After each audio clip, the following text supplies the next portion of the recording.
Hello there, thanks for coming back. This is video 2 in our series, Edit a Sermon for Radio. I'm sure you already know your finished product is only as good as your original recording. That's why it is essential to start with the best and clearest recording possible. So let's start by looking at your recording setup and what equipment you're going to need. The sound system you are using probably looks something like this. The audio from the preacher's microphone is sent to the audio mixer. Here, you can adjust your sound levels. You may also have audio processing equipment to make the audio sound clearer, for example, an equalizer or a compressor. After this, the audio is amplified and sent to your speakers. The extra component we're going to add to this setup is a recording device, most likely a computer. Let's look at each of these one at a time, and we'll start with the preacher's microphone. A good quality microphone is essential to give you clear audio. We do not recommend a handheld microphone, firstly because of handling noise.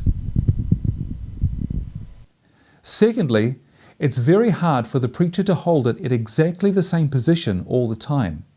If a microphone is moved, the volume will fluctuate, which makes the message difficult to hear. Now, a podium microphone is better, but the preacher can't move. He's got to stay close to the microphone.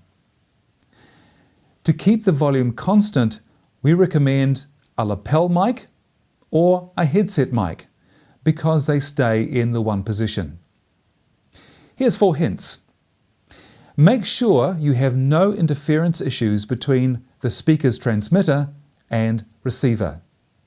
Make sure batteries are charged or changed on the day of recording. Position the microphone so that there is no popping. It sounds awful on the radio. And always do a test recording so you can listen back and identify any placement problems. Now, the mixer, sometimes called an audio console. Your existing mixer may work perfectly for recording. However, you will need to either repair or replace it if it produces unwanted noise like clicks, static, or hiss. Now, you may not hear noise through your speakers, but you will hear it on the recording. So this is another reason to do test recordings before you start recording your program. A mixer probably has auxiliary functionality. That's written as AUX. This is commonly used for sending audio to external effects boxes and fallback speakers. Make sure your mixer has a spare auxiliary loop, because this will be used to isolate the preacher's microphone and send only that to the recording device. The sermon recording you make will be edited later, so it's essential that the recording has no other audio, only the preacher's voice. If your auxiliary section has a button labeled PFL, make sure that this is pressed down. The audio being sent to the recording machine must be totally separate to the audio being sent to the speakers. Pressing this button will make sure in-house volume control will not affect the volume of the recording. Now, the recording device. The most obvious one is a computer. A laptop with the free Audacity software should be fine. This machine must be dedicated to recording audio only. It must not be used for running the PowerPoint or accessing Facebook. And you need to turn off all system sounds. Like that. There are other devices you can use. Make sure it's a digital device like a portable audio recorder. But to be honest, a computer is the simplest option. For audio format, I recommend WAV, because it stands up better during the editing process. Some mixers have the option of recording directly to an external hard drive or USB drive. Now just make sure the device has enough space for a full sermon. A rough guide is 1 minute of stereo audio equals 20 megabytes of space, so a 1 hour recording is 1.2 gigabytes.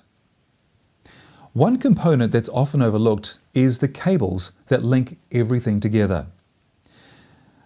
Do make sure that you're using good quality audio cables. Cheap or old cables can create unwanted noise in your recording. When you play back your test recording, one thing to listen out for is unwanted ground hum. This is really distracting on a voice recording. It's usually caused by interference from your electricity supply, and it happens when audio devices are connected together. Here are some tips to get rid of that.